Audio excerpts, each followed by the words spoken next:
Bismillahirrahmanirrahim.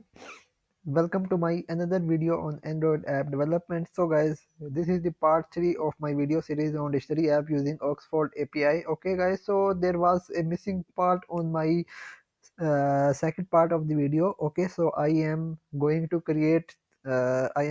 clarify the issue. Okay, so a lot of people asked me to make a video on that. Okay guys, so it was a very easy one, so you could understand properly for that. Okay, so now we can say, okay, so now the issue was basically that I was sending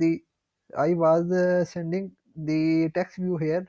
Okay, and I was updating the text view here. So the question was that how to send the text view to this class. Okay, async task class. So the for that I show you the example. So if I want to send and I mean any text view or any object. Okay, let's say I want to send e1. Okay, so since e1 is an edit text. Okay, so how can we send?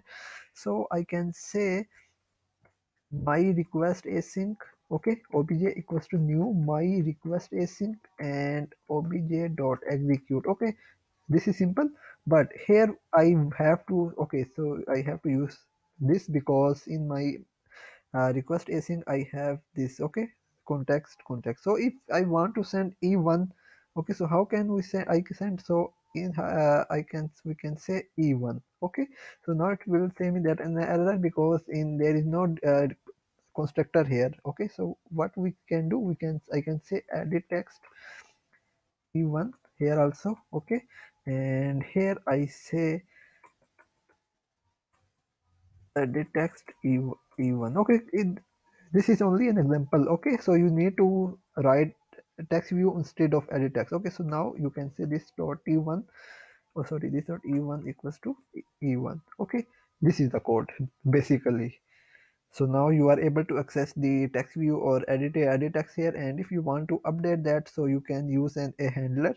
So how can you use it? Okay, so now let me remove that because I don't need this edit text here. I just did this to clarify you. Okay, and also let me remove that. Okay, so if you want to